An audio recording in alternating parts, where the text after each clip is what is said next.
Alright, getting down is getting difficult. Hi everybody and welcome here. I have my Gloria Patri coffee with me today just to help, brighten the mood, if you will, because it's a very gloomy day outside. Even though I love gloomy days and I love thunderstorms, it's just not the vibe right now. So we got some coffee to kind of lighten the mood. Feel free to grab your favorite drink, because today we're going to talk about my updated prayer routine. This has been a very highly requested video because I feel like my prayer routine has been changing constantly, like almost weekly. But it has specifically changed a lot from when I was single and a teenager to when I was dating and still a teenager, I guess. And then to when I'm married and now pregnant and, just everything going on. So because of that, I thought this would be the perfect time to just kind of sit down with you guys, grab a favorite drink, and just chat with you guys about my updated prayer routine. Because I'll be honest with you guys, it's really chaotic. But it's gonna be fun. It's gonna be fun. And maybe it will inspire you guys with whatever you're struggling with or whatever you're going through, because this is not going to be a traditional, oh, my prayer routine video. I'm going to drop some truth bombs that maybe y'all aren't ready for. But I'm pregnant and I can do that, so it's fine. Okay, I have a bunch of notes on my note app because I just wanted to make sure I wouldn't forget anything, because with pregnancy brain and stuff, it has just been absolutely ridiculous. Oh, do you guys also like Gloria Patri's cup? I low-key... Okay, I really love all the stuff that they have. They also have this leather prayer journal, which I use all the time. They have corduroy hats, they have this, and they also have the best coffee that I have personally ever had. And they have a dark, medium, and light roast. You could get it pre-ground, you can get whole bean. We prefer whole bean. But you guys can try them and use my code HIPPIE20 for 20% off. And let me know how you like them, because I know there's so many coffee brands out there, but if you're coffee snobs like Max and me are, then you know how important it is to get a quality cup of coffee. So whether you use a Mr. Coffee pot, or you have an espresso machine like we do, or you guys have pour overs, or V60s, whatever it is that you guys use to brew your coffee, maybe it's even a French press, I guarantee you that you will love Gloria Patri. But now my notes app has completely loaded, and so now we're gonna actually get into the video. I'll be honest, when I was a teenager, the trad movement had me by the throat. Like, I was fully invested. I was like, yeah, and I did a whole video for my patrons about basically like my trad trauma, if you want to call it that. But I'll try to just give you guys like a brief overview. When I first came back into my faith, I was exposed to very, very, very liberal Catholicism. For example, at this church, which is where I actually had my reversion, but at this church, at the young adult group, they took us to a Buddhist temple to meditate. They allowed a man who thought he was a woman to stay in the women's quarters when we had events and when we went places for retreats. And then also when we had like group outings or we had group meetings or anything like that, the priest would come in and he'd be like, so kids, what do you want to change about the church? And I was completely astonished to find out that a lot of people said they wanted female priests, they wanted birth control to be accessible and even passed out before and after mass, which that one just, I don't even know where to begin. So basically, I saw that and I was like, hell no, that's not right. I know that's not right, because I was not just raised in the Novus Ordo, I was also raised in the traditional Latin Mass. So I ended up going to my other childhood parish, which was the traditional Latin Mass, and I ended up falling in love with the Latin Mass, and I still am in love with the Latin Mass. But I will say, being newly reverted and everything like that, I was like super on fire. I was like, yeah, I'm gonna do all this stuff and I have to be like this. And I was consuming so much content because a couple months later is when COVID hit. So then it was literally like all churches were shut down and everything like that. And I was forced into isolation, basically. I barely had any friends to begin with. And then all of a sudden COVID happens and now I'm actually isolated. So what do? I go on YouTube and I basically dive headfirst into the trad movement. To be clear, most people do still consider me to be a trad. I just consider myself to be Catholic. I'm honestly so sick and tired of labels at this point, so I'm just gonna leave that there.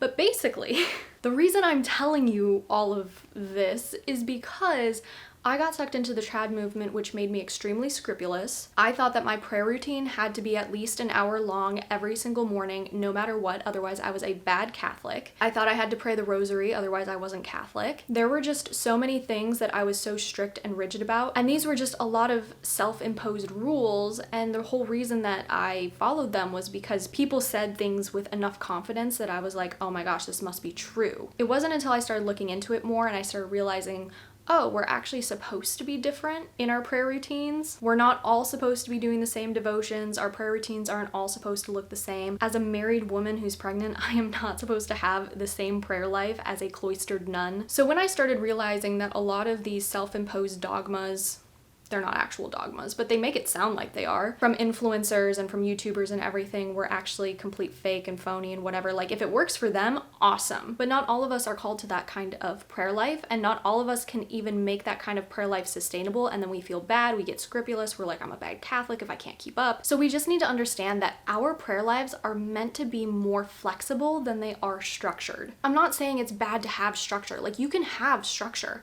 I'm just saying that it's okay if things change depending on your state in life or depending on the day. If you are a busy mom, you might not have an hour of silence in the morning. Oh, just wake up earlier. Make sure you get up earlier before your kids. Kids know when you're awake. I'm just saying, like, if you try to wake up an hour earlier, they will probably also wake up an hour earlier. But also it's worth a shot. Like, if you really want that hour of silence and you really need that hour of prayer before your kids wake up, definitely try to make that a priority if you can. But if you can't, you're not a bad mom and you're not a bad Catholic. But I just feel like we're always so stuck on structure, routine. My prayer routine has to be this long and it has to have these prayers, and I need to go to adoration and daily mass and blah, blah, blah, blah, blah, blah. And it's like, whoa, slow down. It's like, we're not all called to live like that. It's great if you can.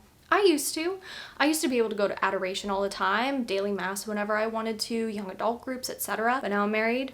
We have a kid on the way. We share one car. So it's a constant balance between Max's schedule and my schedule. And I can't just pick up and leave whenever I want because I feel like it. We have to meticulously plan out our weeks so that we are able to make it to the things that we want to make it to. When I was a teenager, I just did whatever the hell I wanted. Anyways, when it comes to prayer though, what really matters is quality over quantity. Because you could sit in prayer for a whole hour and you could be completely distracted. You don't want to be there. You feel like you're just bouncing your foot waiting to get out of there. You're not actually focused on your relationship with God. And there's some days that are just like that. You know what I mean? But what's more efficacious is 5 minutes of prayer where your heart is really in prayer. You're really trying to focus on your relationship with God. That is more efficacious, those 5 minutes, than those 2 hours. So my best advice to you would be, don't treat your prayer life like it's a checklist. And I'm not saying like we shouldn't do hard things. Like, if you don't feel like praying the rosary, it doesn't mean you shouldn't pray the rosary. But I'm saying if you don't have the mental capacity to do something well, you should be able to do something that you can do well. Does that make sense? So for example, it can be very hard for me to meditate on the rosary at times, depending on what's going on in my life. So I opt for the Divine Mercy Chaplet instead, and I pray that very well. I get into a meditative state. It's very repetitive, it's very beautiful. It's shorter too, which helps sometimes when I'm really busy. And I can discern that, okay, it's more efficacious for me to pray the Divine Mercy Chaplet today than it is for me to pray the rosary today. Because otherwise I'm just gonna get frustrated and I'm gonna feel like a failure if I pray the rosary and I can't focus or meditate or do what I need to do. And then that's just gonna feed my scrupulosity, and that's just something we cannot do. Okay, I feel like I have yapped enough about the intro and just like all of that craziness. Now we'll actually get into my prayer routine. It's very important for me in the morning to not start the day with my phone. Now, to be clear, that does not mean that I instantly sit up in bed and I start praying. No. I do take my time. I get up, I brush my teeth, I take care of any needs that I have, brushing my hair, washing my face. I'll say good morning to Max if he's awake yet. Sometimes we're on differing schedules depending on his work schedule and like my pregnancy schedule, I guess you could say. And you know, usually we chat for a bit and then like I'll get water or I'll get tea or something, and then I will start my prayers. Now, I always start with the morning offering in case something happens where it's like, okay, I need to do this and I get pulled away from prayer and I don't get to have like my 15 to 20 minute prayer time in the morning. It's very rare that that happens, but every now and again it does happen. So I do my best to get that morning offering in as soon as possible. So at least I have that covered, which is my entire day, and it's targeted towards God. So he can use my day, my sufferings, my joys, everything for whatever his heart desires. And then after I do my morning offering, usually I will read my Bible for a while. I'm currently reading the book of Job, which is my actual favorite book of the Bible. I know there are a lot of people who do not like the book of Job because of how unfair it feels, But in reality, it's like life is unfair and we live in a fallen world, and Job's story is one of those stories that really does give me hope. You can read this story and you can either get inspired by it or you can get down on yourself about it. And really, that's just a mindset for life. Either you can see the positive in the situation, or you can see the negative and let it control your life. And I refuse to do that. But then after I read a few paragraphs of the Bible, sometimes I'll read a couple pages. It really depends on like what I feel and how far I'm willing to read. I do really like to take my time when reading the Bible. I don't like to rush through it. And if you're somebody who also struggles with staying on task for your Bible study and for reading the Bible, I highly suggest the Bible in a Year podcast by Father Mike Schmitz. I'm almost positive that everybody knows about this podcast by now, but if you are one of the select few who has not, it's free, it's on Spotify, highly suggest it. And the Bible that I have is actually the Ascension Bible, which is the Great Adventure Bible, and I love that Bible. But yeah, so then I'll read the Bible, and then after that I will do some prayer journaling. I do have a older video on prayer journaling that I feel like I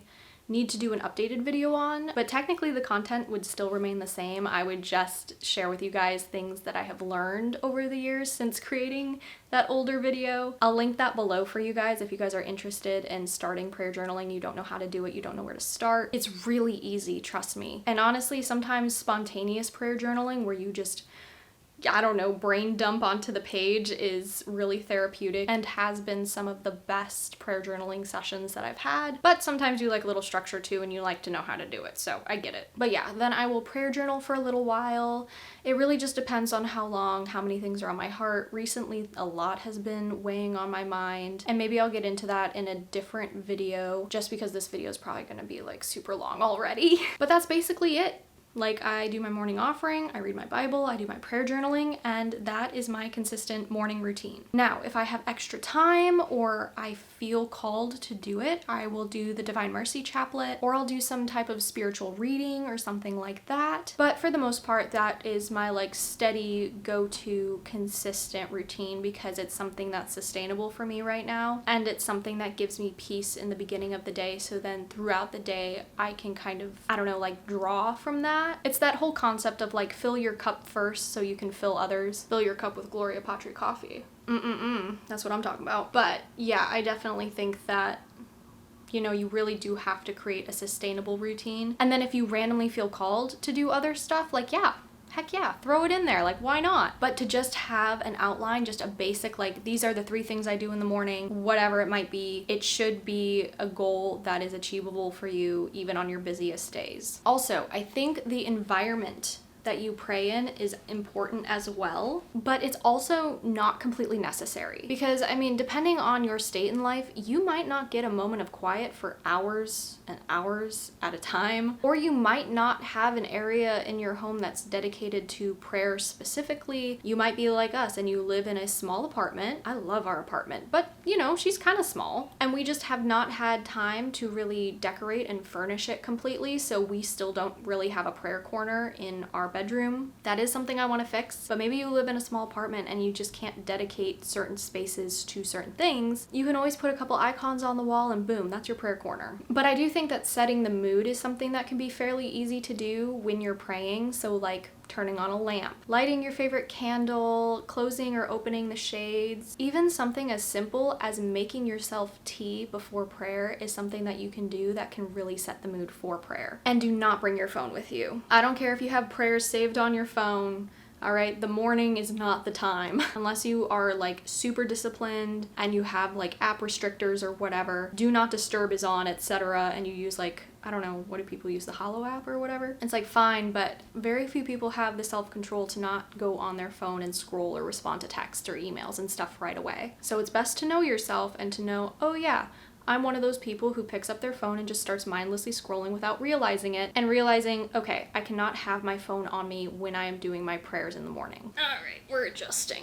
But that's basically my morning prayer routine. And then in the afternoon to the evening prayer routine, like the rest of my day, it's really important to me that I pray without ceasing, like I pray throughout the day. And it's really easy. If you guys start You guys will not be able to stop. It's so easy when you actually get started. So to get started praying without ceasing throughout the day, every single hour set either a silent alarm or a vibration alarm, and every single time it goes off, no matter what you are doing, pray something like, "My Lord and my God, I love you and I confess that you are real. Please come into XYZ," like whatever you're doing. So if I'm doing the dishes, please join me while I'm doing dishes. Please come into my driving. I don't know, whatever it might be. It's literally so easy, and you won't even need the alarms after like 2 weeks of doing this. Every now and then when life gets super duper busy, I turn the alarms back on just so that I have those reminders, so that while I'm driving, silent alarm goes off, I can quickly just say the prayer, and then it keeps God at the forefront of my mind. And then some other ways that you can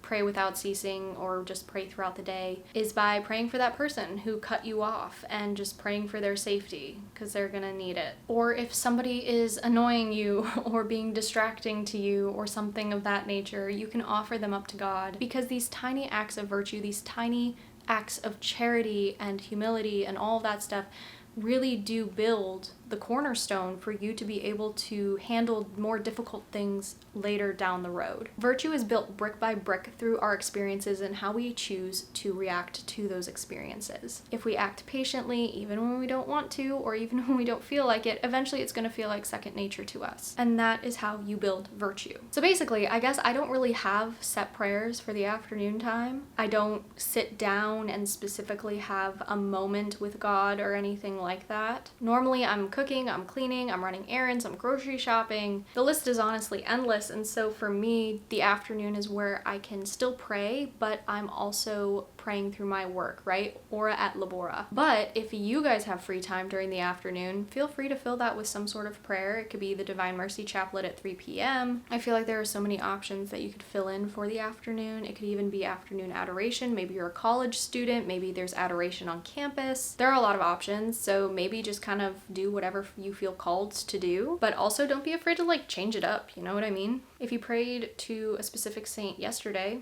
you could pick a new saint today. But yeah, when it comes to afternoon prayers, I am much more of an opportunist than I am of a planner, because my afternoons just constantly look so different. So like if I put something in the oven to bake, I usually take like a couple minutes to just like stand by the counter, just close my eyes and just reflect or try to connect with God, put myself in the presence of God. But I don't have a strict routine or a strict schedule because I can't stick to that. And then for my evening, so evening prayers, Max and I do together. Normally it's just bedtime prayers, and then I do some spiritual reading or just reading in general. It just really depends on what I'm feeling. Consistently though, Max and I do our evening prayers together before bed, and it usually consists of an Our Father, a Glory Be, a Hail Mary, an act of contrition, a spiritual communion. I think there's another prayer in there that I'm missing, and then we say the St. Michael prayer. Also, sometimes we'll go to evening mass or adoration if our church has it. Normally they'll have evening mass if it's like a special feast day or there's something like that happening. It's not always consistent, but you know what? If there's a special feast day or something, we do our best to make it for sure. So basically, my updated prayer routine is that it's chaotic and it's all over the place, and I do not expect that to change anytime soon. Because at the end of the day, you know what? That is just the phase of life that I'm in right now, and I accept that and I go with it, as opposed to trying to be like, oh, my prayer life has to specifically look this way or be this way. Because that's not really how a relationship works. Because that is what prayer is. It's us communicating with God, having a relationship with God. And if we put all of this pressure on ourselves to try and make our relationship with God look perfect or aesthetic, or it has to have all of these things that this influencer says it has to have, that's not really a relationship. I mean, think about your friendships. They're organic, you build them together, and not every single hangout looks the same as the last. We're all different, and we all have different responsibilities. We're all different ages, we're in all different phases of our lives, and that is normal. That is perfectly okay, and I think social media has made it not okay. And I really think we do a disservice to ourselves when we try to be like everybody else. God does not want another Saint Francis. He doesn't want another Saint Clare of Assisi. He wants a saint you. And you're not going to come into your full saintly potential that God has planned for you if you're copying other people. We should 100% be able to take inspiration from each other and advice from each other, but we shouldn't be told that, oh, if you don't pray this specific prayer, you're not a good Catholic. It's like, that's so stupid. We're just all so different. We can't be comparing each other, you know, to each other's lives and like everything going on. It's like, my life is completely different from your life. So not everything that I do is something that you should be doing. So basically, whether it's my videos or it's somebody else, do not compare yourself to us. God likes variety, and he didn't just create you so you could just become a cookie cutter version of somebody else that already exists. I will say this is something to kind of think about, because I just realized not a lot of people think about this, and I want to mention it. When it comes to prayer, try not to make every single prayer session about asking God for things or for like something, or I don't know. Do you guys know what I mean? Our relationship with God is like a friendship. If we only hung out with our friend when we needed something, or when we only talked to our friend when we needed something, that would be a pretty toxic friendship. So remember to thank God for things, you know? Yeah, share your joys with him. Share your sorrows. Like, it's not bad to share those things, but also share your joys with him. Thank him for things. Tell him that you love him and you trust him and you want to trust him more and want to become the saint that he wants you to be. I just feel like a lot of the times we kind of overlook that because we can be really engulfed in like our own issues and what's going on in our own lives, but we do really have to think about our relationship with God like a friendship and realize, if this friendship was, I don't know, in front of me right now, I would actually think it's very toxic. And it's like, I get it, you know, we all have things that are weighing on us that we want to share with God, and that's not bad to do. I'm just saying, don't forget about thanking him and also sharing your joys with him and also telling him you love him and trust him and all of that stuff. That's also very, very important, because while our problems and issues and everything we're going through right now as a country might be super big, there's no issue that is bigger than God. So basically just keep that in mind when you're praying in general. It's not that difficult and it's pretty easy to remember. And before you know it, you'll be praying like a pro. Anyways, that is basically all I have for you guys today. It's a little bit of a shorter video, but we're just coming back from my baby shower in Chicago. So I'm filming this video a little further in advance, but you know what? That's the way that things go. Also, a lot of people ask me about my Catholic jewelry. I get it from Immaculate Blessed because it's heirloom quality Catholic jewelry. In other words, you can pass it down from generation to generation to generation. Is it pricey? Yes. Is it worth it? Absolutely. They have non-tangled chains. They have options for men and women. And I have had her jewelry for years at this point, and they still look brand new. So definitely go check them out in the description below. Also, don't forget to check out Gloria Patri. I have other affiliates linked down there as well. If heirloom quality jewelry is a little bit out of your price range, totally get that. Blessed Is She, another one of my affiliates, also has options, so you can check them out below as well. But yeah, I think that's basically it. I think the last thing would just be my Patreon, because I talk about things on there that I'm too scared to talk about completely publicly. Lots of extra videos, lots of extra content and stuff like that. You guys can vote on video topics, ad-free, there's a group chat, there's just a lot of great stuff on there. So if you would like to support the channel and stuff like that, that would be a great way to do it. But other than that, I think that's it. So yeah, all right, I will talk to you guys in the next video. Bye.